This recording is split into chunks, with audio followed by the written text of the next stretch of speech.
Welcome to the Rogue Recap. Hot takes, cold facts, and zero respect for the official narrative. Sit back, roll your eyes, and let's recap. Rogue style.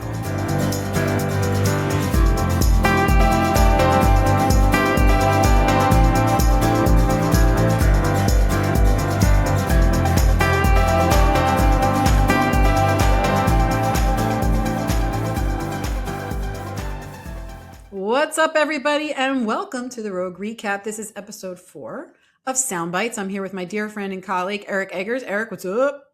Happy Wednesday, Linda. It's good to be here. The world continues to be crazy, and we're here to help make sense of it all.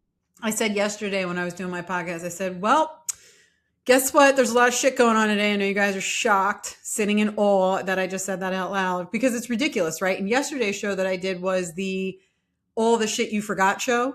So it's like, what's going on with Swalwell? What happened to Gallego? Do we know anything more about our UFO friends? Like, honestly, like we have another attempted shooting on our president. And I'm like, all right, you know what? Like, you can't make it up, right? We got the UAE walking out of OPEC. I'm like, okay, can I just get a pencil? Guys, hang on. Okay. Diabolical world. I'm going to be right back with you. Just need a pencil. I mean, I can't keep up, you know? It's too much to keep up with. And not all of it matters, but a lot of it does, like including the thing you just said. So, I mean, the world's constantly changing, which makes some of the things that people are more interested in and focused on all the more ridiculous. Indeed. And we have some really fun, ridiculous stuff today. So our namesake of the show is Soundbytes, and we love to play them here for you because sometimes we find these little gems and we're like, what in God's great name was going on that day? Did you not have breakfast? What happened? So one of the funnier things that is not getting a lot of attention, and it should, is AOC decided to talk again. We advise her always just to, inside thoughts, like she should just rest in the inside thought space, but she doesn't. She likes to talk out loud, right, Eric? She's not quiet. She's got a lot of energy. She's dancing on rooftops. She's dancing behind the bars, and she's got lots of things to say. She does. Let's listen to her latest gem. It's just so precious. Rivers in rural areas were on fire because of corporations poisoning the people who lived in those areas. Poor middle-class communities getting poisoned and dumped on by corporations like Deloitte and 3M, pouring chemicals into these places. And they want to call it a democratic priority. So Deloitte... Not everybody knows that Deloitte is an accounting firm. It's a super kept secret. I mean, I'm like, so this is what's funny. I can remember being in like my first year of college and everybody was like, just get an internship at Deloitte. It's the easiest place. It's great for business. I hated accounting. So I was like, no, thank you. But it's pretty well known, especially in New York. I'm like, bro, is this your first day here? Like, I couldn't believe when she said it at first. I thought she was going to laugh. I was like, this has to be AI. This can't be a real thing. Nope. No, it's real. She said it's like going to Chick-fil-A and trying to order a steak sandwich, expecting to get a lot of pollution from an accounting firm is probably not something that most people experience. But it doesn't mean, hey, she's on a roll, Linda. The point is, it doesn't matter who's doing the polluting. It doesn't even matter if actual polluting doesn't occur. It sounds good. And so CNN is happy to air it. And on top of which, here's the even more funny part about the whole thing. She goes, it's 3M and it's Deloitte. I'm like, okay, so 3M makes Post-its and Deloitte does accounting.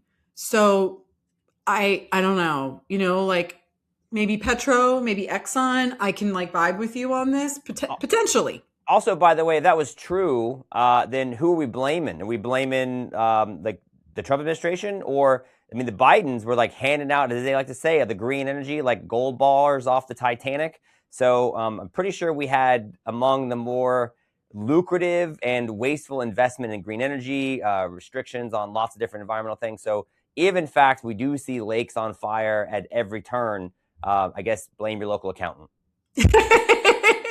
And that's the thing too. She's like, it's so extreme. She's like, it's fire. There's so much going on. I'm like, is that smoke? No, it's just a stack of W9s. Okay, so it's just my brain on fire because I'm paying for everything. I mean, honestly, it's pretty funny.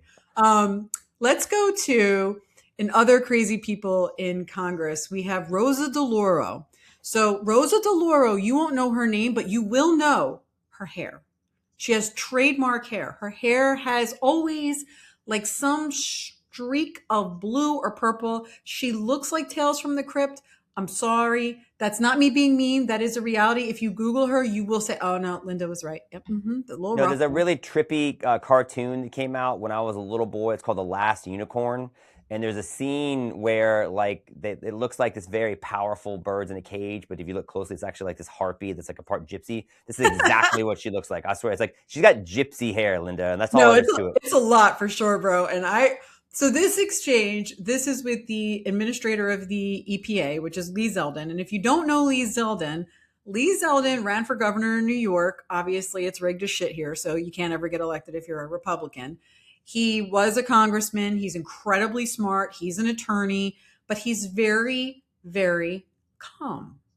When he speaks, he's always measured because he is armed with something called facts. He does not play in the AOC DeLauro space. So this exchange is DeLauro and Zeldin desperately trying to talk to DeLauro about facts. It's about 3 minutes, so we're not going to play the whole thing, but we're going to start and stop and comment because honestly, it's worth it. It's just good times for everybody. So take a listen. We'll talk to you on the other side of this part. You're here because you need money from us. So halt for the second and wait for the questions and answer the questions. When climate change is flooding our streets, poisoning our air, driving up healthcare and disaster costs, how can the EPA justify abandoning that duty to protect Americans to appease polluters under the false flag of economic growth? Following the law, Section 202 of the Clean Air Act, where does it say anything about fighting global climate change? Loper Bright, Supreme Court case, you familiar with it? No, I maybe others are. I'm not, but let me ask. But that's really important. As a member of Congress, So we'll stop there for 1 second. So one thing that I have always noticed, and Eric, tell me if you agree, whether it's Maxine Waters, whether it's Nancy Pelosi, whether it's Nutty DeLauro here, they have prepared notes, right? Yep. They're reading from a script that somebody else wrote. They've clearly never read it. This is like a first pass, right? They haven't done a pre-run. There's no practice trial here that they were like with a staffer, like, what does this mean? And so she's like, right? Because one, she didn't write it, and two, she knows it's shit.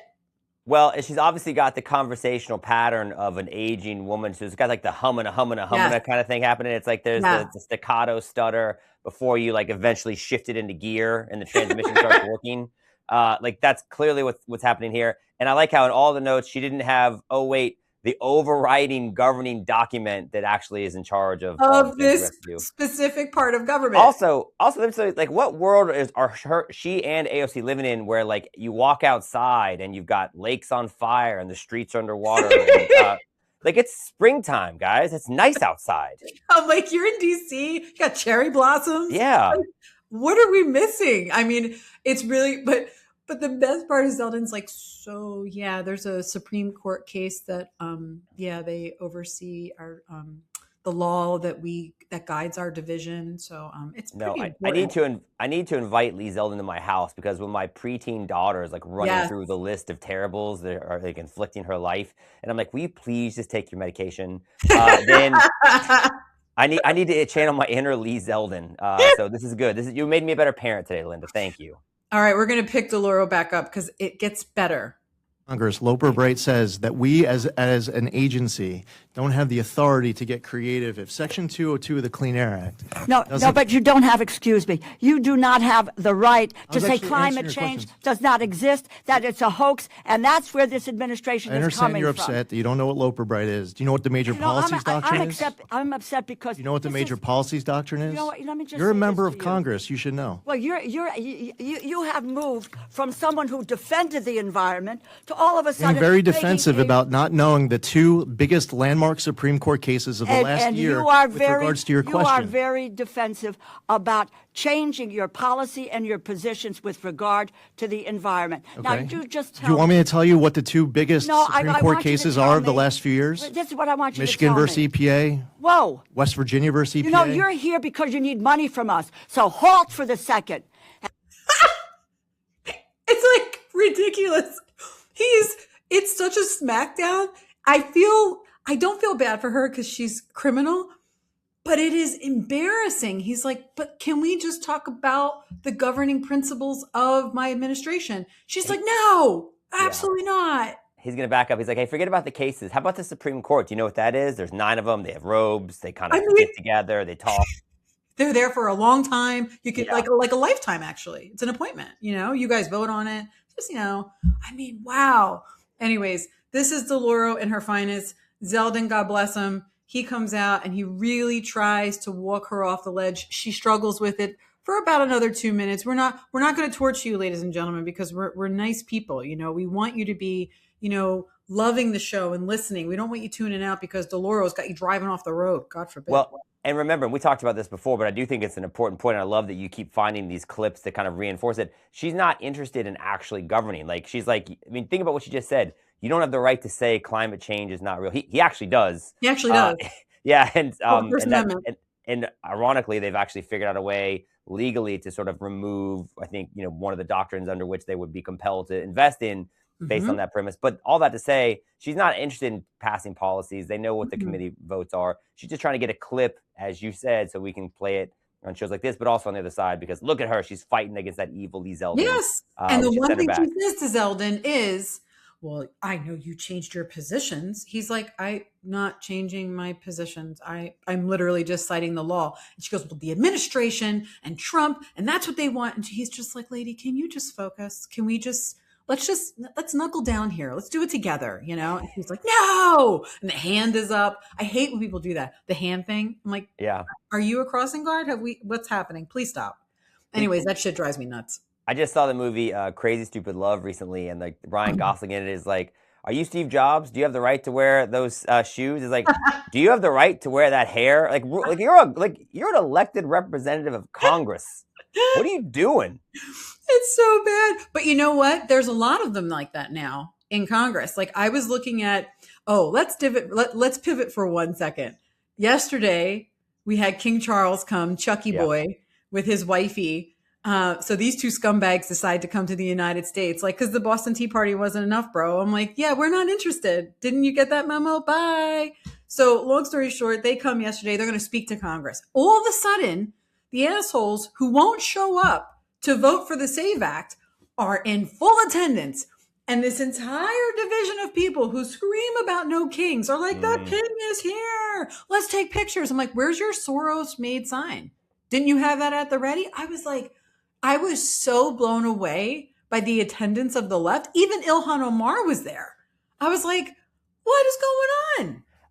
We actually were talking about that in the office. What do you think that's about? Like, I don't understand. Like, Disney people, you kind of get because at least there's rides and there's movies and there's things, right? But like royal people, I just don't understand it at all. But Me neither. It wouldn't shock me if the royals eventually get kind of run out of the country, with the increase in Islamophobia. I know we have a clip from New York about what's happening in some of these playgrounds now, but like eventually I could just see it seems very anti kind of woke to have these old white people that just get to be in charge of everyone. So it's kind of like shocking that they have as much popularity on behalf of the left as they do. Well, I will tell you, this is a very interesting point of note. So Peter McElvenna, who hosts a great podcast called Hearts of Oak out of England, and I'm not sure what part of England he's in, and I wouldn't disclose it even if I did because he's a conservative and I'm sure they want to kill him. But he writes often for American outlets, and he's actually on Bannon a lot too. I'm sure you've seen him. But he sent me an article that he wrote the other day about this Christian preacher who was arrested on the streets of London, just spreading the word, the good word, right? And he's arrested. But the Muslims standing all around him who are, they got their carpets out, they got all the bed sheets on, they're bowing, they're doing all the things. All right, have at it. You know what I mean? Nobody says a word. Now, King Charles at the end of Ramadan, and I think also for Eid, gave 2 addresses to the people of England talking about, we stand with you in solidarity, but never delivered the message of Easter, the holiest of days. So I'm like, that's interesting. So you don't want to talk about, our Lord and Savior rising from the most horrible part of our religion, right? If you're a Christian, any denomination of Christian, this is a moment that it's a very solemn day, right? It's a holiday and we're happy that he has risen, right? But it's a sad day. We're going through that whole 3 days. Not a word, not one word. So I think Ilhan Omar might feel more at home with the king than her own.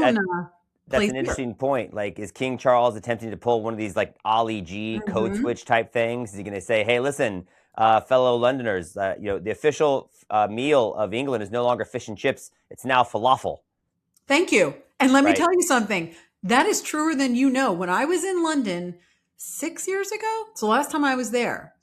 I was in Trafalgar Square, and I was there we were broadcasting from there, and I looked around and I was like, I stand out here. This is a little, like, it was odd and it was noticeable.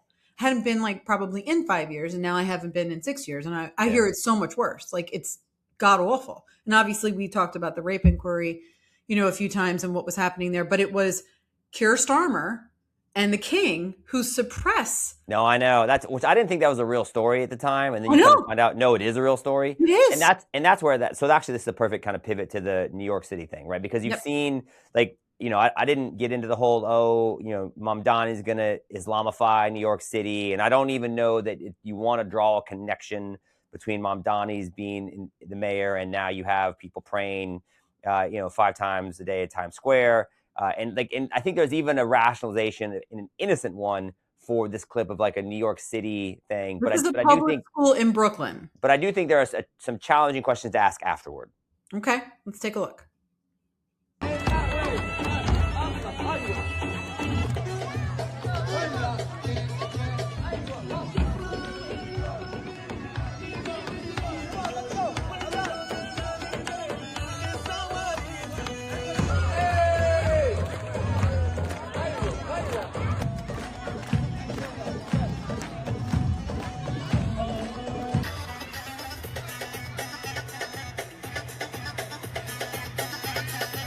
What is the name of this dance? Good job. Go ahead. You go first. So it's an Islamic cultural celebration. You got these regular kids from PS 52 or whatever it is in Brooklyn. You guys still do the numbers, right? Yeah. Okay. So, so that's fine, because you do learn about other cultures. But then the question would be, like, are they still doing like the pilgrims? Would they do the same thing for Hasidic Jews?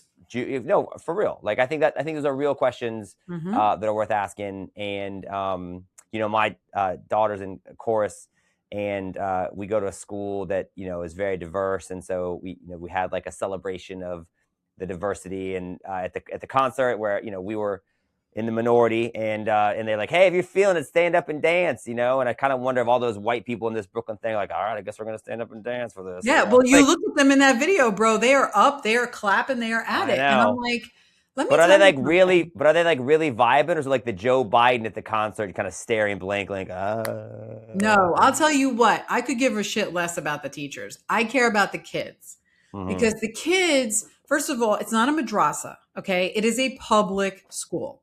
So you've got these guys there, they got the big drum and the music that sounds like they're about to do the call to prayer in the middle of the desert. Fine, whatever, knock yourself out. But if my kid's going to school to learn science and math, learn science and math. Yeah. And I'm curious how many parents knew that was happening that day. Because if I knew that was happening, I would have opted my child out. I would have kept my son home from school, which I'm doing something like that very similar right now, where they're doing some kind of testing at school. I don't believe in it. I think it's bullshit. My kid doesn't go. I take him in later. I signed him out, all the things, whatever. You have to give all these special reasons why. I'm like, you know why? Because I said so. That's why. Okay. It's the mom rule. You're welcome. But I struggle with this. This is the indoctrination of our kids that we talk about all the time. Yeah, I think it's certainly, it's hard to differentiate if it wasn't indoctrination. Like it could also look like it, right? And I will say, in defense of the schools, and this is, as someone who's got 3 kids in public school, it's about to be early May. They're not doing anything in damn school. You know what I mean? The testing's over. They're mailing it in. So if they weren't doing, your timing is different though. You're like, you go back earlier, so you're almost done, saying, right? If they weren't doing Islamic Dance Festival, they'd be doing Disney Movie Day, which is a different form of indoctrination. Let me tell you something though. Yeah. I'm okay with you doing Cultural Dance Day. Yeah. But Cultural Dance Day should be all culturals, or it should be Monday is the Irish jig, Tuesday is the Italian Conti, Thursday, whatever. There's one way to solve this. What did they do on St. Patrick's Day? Let me see that video, and then we'll go. Yeah, exactly. Was everybody, brocking around? If they were, I'm fine with it. Otherwise, have a nice day. All right. let's talk about more woke DEI bullshit in Ann Arbor, Michigan. Did you hear about this? I ran across this clip and, so I guess they are actively removing, I did a little bit of a deep dive on this. So it looks like what they're trying to remove, but you kind of can't see in the video. But it looks like they're doing like the neighborhood crime watch signs. Yeah. Like that's what I think the logo is. Yes. So they're actively removing the neighborhood crime watch signs. And then here's a video of like leaders in the city of Ann Arbor, Michigan, explaining why they're doing this. This is the mayor. This is a mayor and a city councilwoman of Ann Arbor. We'll listen and then we'll explain a little bit. And they're inconsistent with their values. Ann Arbor is a welcoming community. We don't want to push people away. We want to welcome folks in. You know, there are people that look like me and those from my community that have been questioned, quite frankly, in their own neighborhood by others, wondering what they're doing there. This is just representative of our values and how we want people to feel in Ann Arbor. Uh-huh.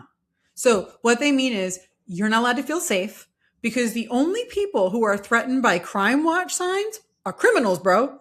Regular people aren't looking at crime watch signs saying that makes me feel very uncomfortable. What does that mean? It means we're looking out for crime, bro. That's all it means. And not to say that Ann Arbor has a crime problem, but no less than their football coach was recently arrested and charged with home invasion, stalking, and I believe assault. So yeah, it's not a stretch to say that there's maybe some criminal activity happening in a suburb of, checks notes, Detroit. Yeah, and not to mention, so I have family that lived in Ann Arbor, and I remember my aunt saying to me, and she was a provost at a university, and one of these whatever, okay, fine, but she was like, it's changed, like it's really violent. You got to watch your ass, you know what I mean? And I was like, yeah, it's dangerous. So I think that's what's, in a state like Florida, what's really fascinating is you've got Ron DeSantis and like typically these universities are these bastions of like liberal, kind of ideology and governance even, but like they don't mess around. Like they put conservatives, they've gotten rid of like the liberal people to get rid of some of that woke stuff like that. I mean, Michigan, obviously you got Gretchen Whitmer and you've got, university. Well, she's a bit of a weirdo if you really think about it. I can't figure her out. Yeah, you would think someone who's been so traumatized by an alleged kidnapping plot would be pro-criminal enforcement. Yeah, let's take a look out, be like the bolo. You're not into the bolo? I mean, right? Come on, what are we doing? Pick one. I'm sorry. And then, of course, we have to play the race card. We are nowhere. If people who look like me, I'm like, what does that mean? Does that mean that white people can't commit crime? Does that mean that other people who are not black cannot commit crimes? And if people are being questioned in your community, like if someone stopped me in my community, right? I also live in a diverse neighborhood. If someone stopped me in my community and said, sorry, you look like someone who was just, the description we received for a recent criminal act, I'd be like, all right, give it to me. What is it? Yeah. If you have nothing to hide, you're never going to be that person. Now, listen, I am not the biggest fan of police officers. I love what they do, but I have not always had good interactions with them in my life. A lot of people haven't, but that doesn't mean that you prejudge every experience like that. And that's basically what they're saying. I'm offended, so we can't have it anymore. Sorry, BRB, I need to go find the body cam footage of you having an unpleasant interaction with a law enforcement officer. I feel like it's like the meme of like, I'll tell you what, man. It was one of those situations. They had somebody that looked like me. And I was at a gig when I used to be a wedding singer, and I came out of the bar and I was thrown to the ground. I knew it involved a wedding and a little bit of alcohol. I was in a nightclub. I wasn't even at a wedding, and I got put in the back of the paddy wagon. They kept me in the back for 6 hours, and it wasn't me. And then the guy comes in, he's like, "Oh, sorry about that." I was like, "Oh, you're sorry? You're sorry? Get me out! You don't even know what I do for a living. I'm on your side, bro." I'm like, "Really?" Anyways. I now understand the Noah Kahn, Post Malone lyrics. Last time I was in the back of a cop car, I fell in love. I get it. Okay. Okay, so let's see what else we have for today. Let's go to Brandon Johnson. I think that's in keeping with the theme. So for those of you who don't know, Brandon Johnson is the mayor of Chicago. And Brandon Johnson is probably one of the most racist people on the planet. Hey, pause. Do we think Chicago's going to do this soon? Should Chicago get rid of the neighborhood crime watch signs also? Absolutely. I mean, they're doing such a good job with it active. I think we should just test our boundaries. Like you guys got this shit under control, right? This guy does not care about anything but race. It is race, race, race all the time. I'm like, sir, you just had this young woman shot, and her parents are devastated. He's like, forget about it. Get the ice truck out here. We've got a press conference to do. I'm like, and he was asked at the press conference, if you remember, I think we played that clip where they said, did you think this might have been in like bad taste to do this today? He's like, what? I'm sorry she got shot. I'm sorry. It's terrible. I'm like, is it because she's white? Is that the problem? Like, does this person need to be in your diversity club to actually, anyways, let's play Brandon Johnson from today. This is lovely. Been very intentional about making sure that my administration, unlike previous administrations, have people who work for me that reflect the community. Once upon a time, just to be very blunt with you, 2 administrations ago, 70% of the mayor's administration were white men, right? And that's just not a diversified approach, I believe. It's not about meritocracy anymore, man. Doesn't matter how good you are. Listen, as a white man, we can take it. Okay, that's fine. Come for us. We're here. We're ready for it. We look. I get it. 2026. We had a good run. Okay, and now in Chicago and places like that, it's not so much our time anymore. I'm telling you right now, man, it is so racist. I was saying this the other day. You remember when Rob Schneider came out? Oh yeah, and he did that skit. So for those of you who don't know, and I'll see if I can find it for next week, but Rob Schneider does this skit where he talks about when United was doing the whole like DEI and we're going to have all women crews and all minority crews. And he goes, what, we just can't have the regular white guy that's a good pilot and like get us there safely. Like, that's not a thing? Oh, okay. Sorry. I mean, that's exactly what's happening everywhere. Like the idea that we have to lower the benchmark for minorities to pass police and firemen and all these other emergency service roles, or that we can't look at a candidate because they're white or they're Asian, right? There's this huge thing now where Asian people are too smart and they can't get into college. And there's these huge class action civil lawsuits going on because they're suing the schools because they're like, no, we have too many Asians. What? Like, can you hear the words coming out of your mouth? It's so racist. Just stop. No, I remember I was at the Space Center, and they were talking about how we're going to go back to Mars, but this time we're bringing a woman. And I thought, I'm sure that matters to, aliens. They're really right. Look at that. Okay, I guess we won't invade. Well, that's why the aliens decided to come here, because they were like, shit, they're only going to bring us one woman. We're going to have to go to Earth and figure. But that's but that's actually was my favorite part of the debate in California that they had to cancel. Right, they were trying to have their first gubernatorial debate, and they couldn't do it because they came up with a formula, like a scientific and statistical formula to say, all right, you got to be above this threshold, and then the formula said only white people qualified based on the formula, and they said, all right, then we have to cancel the debate. That's the thing. So they did. So well, it's also that whole idea, right? Like, you look at all of these testing scores and you say, well, the reason why the white people are doing better is because they have more money and they come from better backgrounds. I'm like, that's not true. If you look at the poverty threshold, the majority of people that live under or at the poverty threshold are white. They're not black. So we actually talked to a guy, and I was telling you before we started talking today, I actually do some SAT and ACT test preparation on the side, and College Board, who administers SAT, they give you all these resources for free, and they say if you will spend 20 hours doing this, your score should go up 100 points. Then we interviewed actually this one Asian guy who I think has been involved in some of these lawsuits. He says the problem is most of the people who are spending the 20 hours are Asians. So they're taking advantage of it, but it's a free resource that's available. But that narrative continues to exist.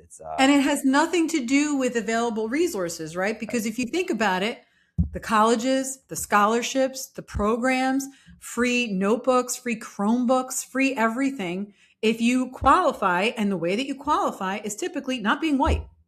What I want to know from Brandon Johnson is, okay, 70% of white guys is too much. What's the right number? What's the right number? Just tell us what the right number is. Because it looks like you're doing great. You have a massive deficit. You cannot balance your budget. You have crime higher than any other mayor. What are you doing? Stop worrying about everybody's race, bro. Start arresting criminals.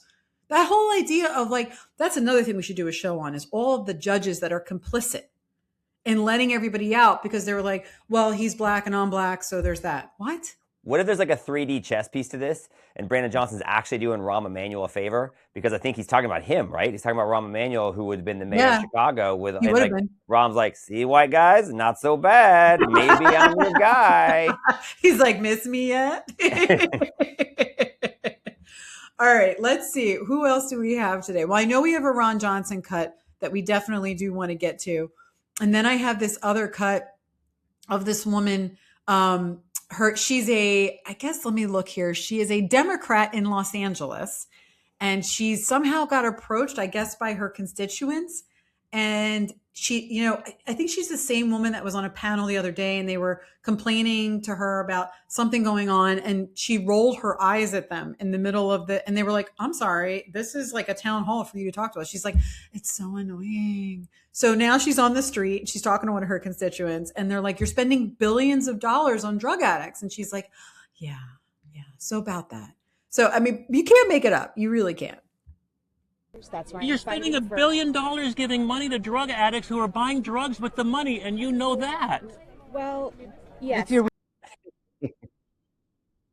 It's just them playing on a loop, but it's literally one of those things where she's like, yes, not a lot to debate there. That is true. And sorry. Yeah. See, this is what's wrong with like modern Democrat run Los Angeles. I was a big fan back in my day. Like, you would spend hundreds of millions of dollars on drugs, but it wasn't the government doing it. It was the celebrities and the musicians, like they let them buy their own drugs. That was okay. Nobody had a problem with that. It was like Dire Straits, money for nothing, and the drugs for free. Listen, so, there's a reason that these songs exist, and they're so good. Speaking as someone who has never taken drugs, of course. So let's look at this woman, this Democrat representative, Sydney Kamlager Dub, never heard of her.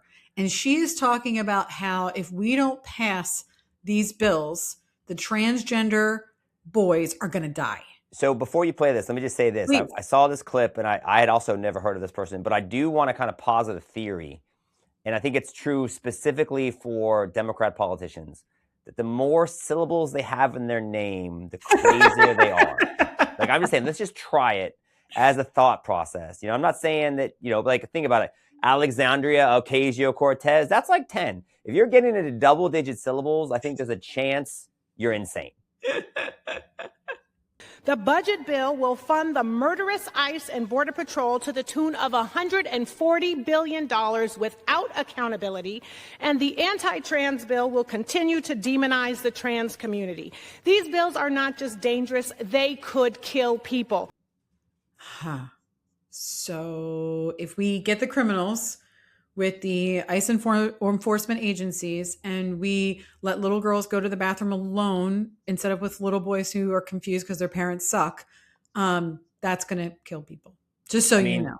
Just to kind of recap some of the logic that we've put on display so far, removing signs that about being on the lookout for criminal activity makes the neighborhood safer. Yes. And passing bills that help enforce the law makes the world more dangerous. Bro, 100%. Those extra courses are paying off for you. You're doing good on these tests. Well done. I'm taking notes. So like, it's hard to keep up with you, but I'm like, all right, got that. All right. As we wrap up today, we have one really good clip. This is Senator Ron Johnson, who I give him a lot of credit, man. He fights the good fight. I can't imagine how gratifying it must have been for you, because for those of you that don't know, again, back to my whole theory, Linda McLaughlin, that's only 5 syllables, but Linda, she can approach tangentially like the vectors of a little bit of you're like, okay, wait, I have to sit down and think about what she just said, and how much is that true, and how much of it is possibly also insane. You know what I mean? But I'm saying, like, you have been on this from the jump on these vaccines and like this health stuff. So I'm sure when you saw this, you were like, I have to say, one of the saddest days of my life was working through the first couple of years of COVID. And we worked every single day. And I was declared a FEMA employee because I was delivering the news every day, because the president used to address the nation with Fauci and Birx and all the that whole crew every day at 5:00. So we would carry it. We would distribute it. It went out to over 800 affiliates. Okay. So in my other job. Okay, fine. So we did that for 2 years. And then Governor Hochul says, if you don't have the vaccine, you are no longer allowed to enter a New York City building. What? I've been here the whole time. I've never gotten COVID, never got it, never got the vaccine, never did any of that shit. And now you're telling me, even though I've been here every day for 2 years covering the news when everyone else was home, I am not allowed in. And that's literally how this all started, right? And my youngest was then starting kindergarten. They wanted to put a mask on him and all this stuff. And I mean, I was at a 50. And the second that I would ask a question like, well, what's in the vaccine? You don't ask what's in a hot dog. I'm like, yes, I do. That's why I don't eat them. I'm like, this is not a good argument, you know?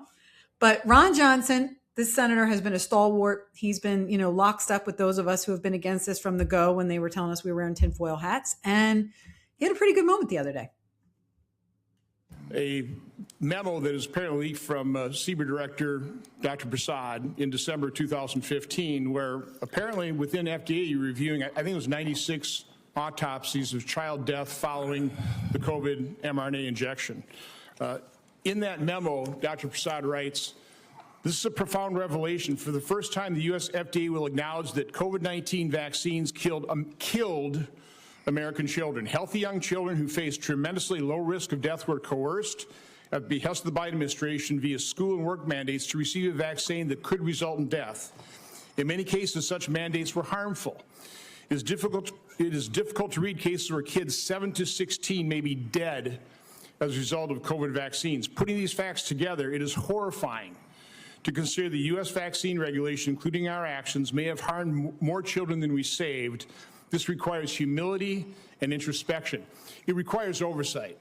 And so I wrote a letter to you and your agency back on December 15th. Of the 10 responses, I got 3 out of 10.